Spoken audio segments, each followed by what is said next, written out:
Ladies and gentlemen, as you guys know, over the past week we have dove deep into Black Ops Cold War multiplayer. We looked at weapons, score streaks, basically everything that is coming to the game. But what I've kind of avoided until this point is giving my overall opinion on the multiplayer. What I wanted to do is get all of the facts out to you guys, all of the information, and then talk about the things that I really like about the game, talk about the things that I just think are okay, and then talk about the things that I dislike. And there are plenty of things that I dislike and definitely think can be made better before the game is actually released. And that's kind of why I'm making this as kind of a piece of constructive criticism that hopefully Treyarch can look at and go, we can fix that, we can't fix that, these are great things, let's amplify that, so on and so forth. And there's a lot to talk about here, so let's just dive in right away and start talking about the things that I think are fantastic in Black Ops Cold War. So starting out with the good things, the first thing that I wanted to hammer home is I really like the new create a class system.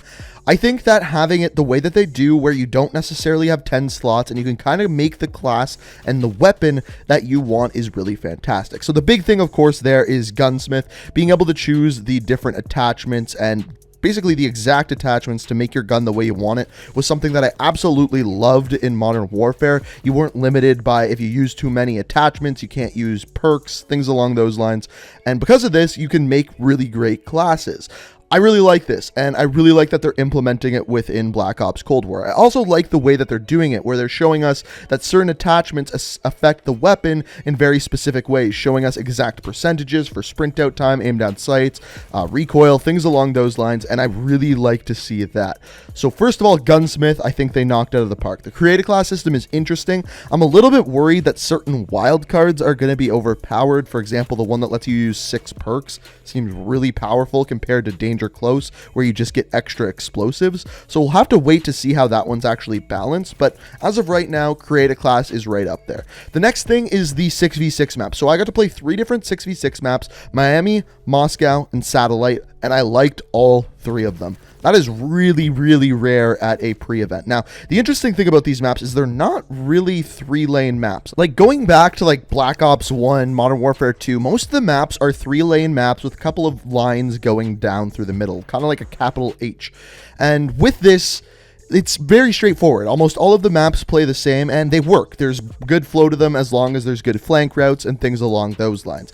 All of the maps that we played, especially the 3v3 maps, not like this whatsoever. Completely different, tons of flank routes, which can be annoying, but for me, it actually kind of worked. Now, I have to say, when we were playing against pro players, really good Call of Duty YouTubers, things along those lines, so the lobbies were really sweaty. That's why the gameplay you're watching isn't like a 5 to 6 kill death gameplay. It's probably about a 1 kill death gameplay. Now, the thing about playing with good players is that most of the time they rush around and play really aggressive. So it's hard to tell whether or not when these maps actually come out in the beta and when the game actually comes out, if they'll play as aggressively and if these non-3-lane maps will work as well as when we played them. So my opinion on that might change, but we'll have to wait and see. But for now, I really enjoyed the maps.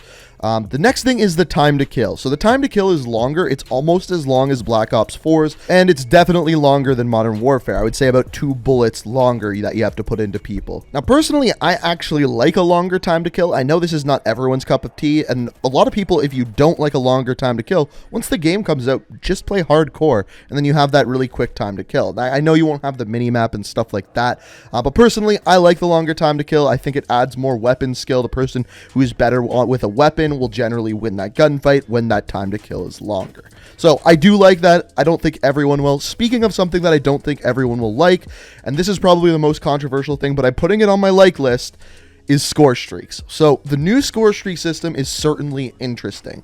It makes it so that your score streaks still stack when you die. And as you get a higher kill streak, now I have a whole video about this if you want to check it out. As you get a higher kill streak, you get a score multiplier. So if you're on a 60 kill streak, you get about 6,000 score per kill, which means you can get a chopper gunner in literally 1 kill. So I really do think that there is definitely going to be a skill gap in earning those higher kill streaks, because they're not easy to get. A 6,000 point chopper gunner is going to take you some time. It's going to take some grinding, and it's going to take going on some kill streaks, and it's going to be interesting. So if you're hating on it and you haven't played the game yet, give it a chance. Play the beta.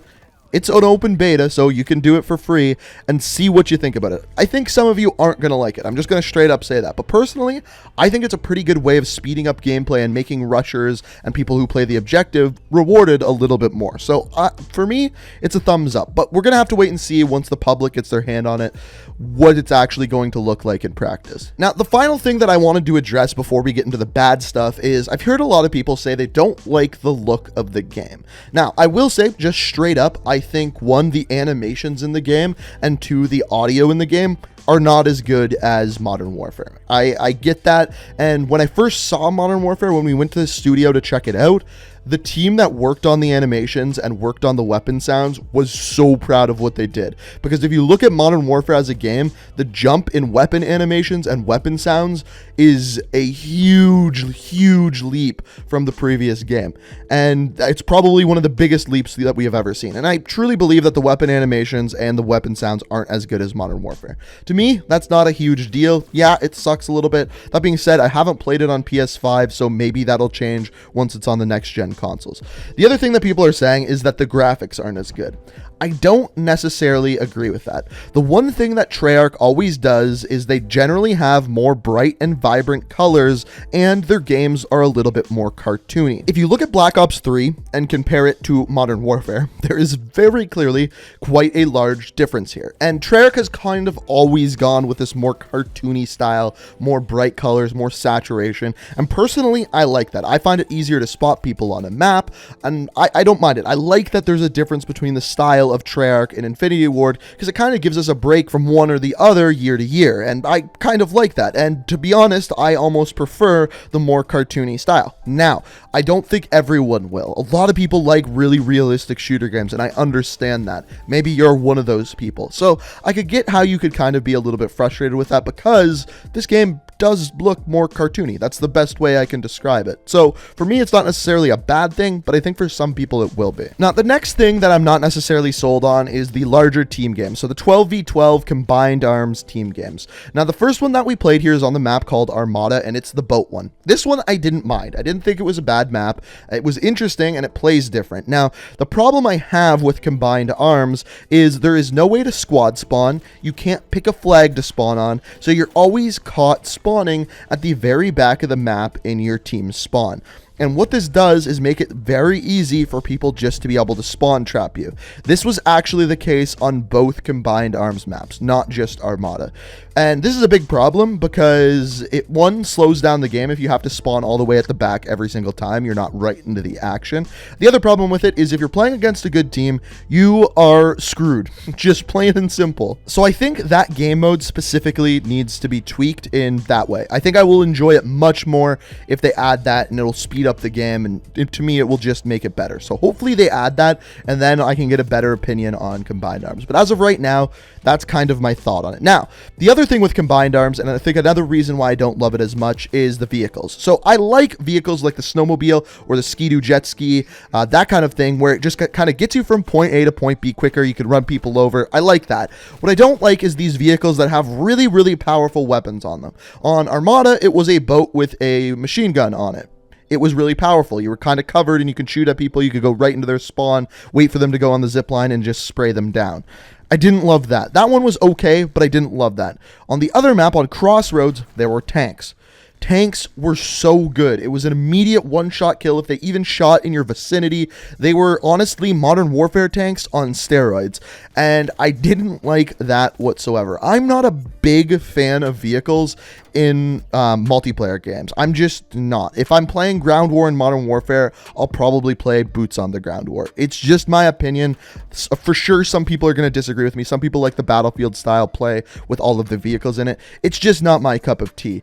Now, if they are going to leave vehicles in there and they're not going to make it so that there's a separate playlist in a combined arms without them, especially the tank needs to be nerfed. The tank is insanely good. You're instantly dead if someone in a tank sees you, and I'm just not a fan of that. So that is the other thing that I think needs to be changed. Just tone down those vehicles a little bit. So as far as my play experience goes, and this very well may change once I play against some players who aren't cracked out of their mind, and live streamers and pro players and stuff like that, I think for now, I'll probably mostly be sticking to 6v6 games. I like the maps better, no vehicles. It just flowed better for me. Now, the one thing I will say about 6v6 is we didn't really play any small maps.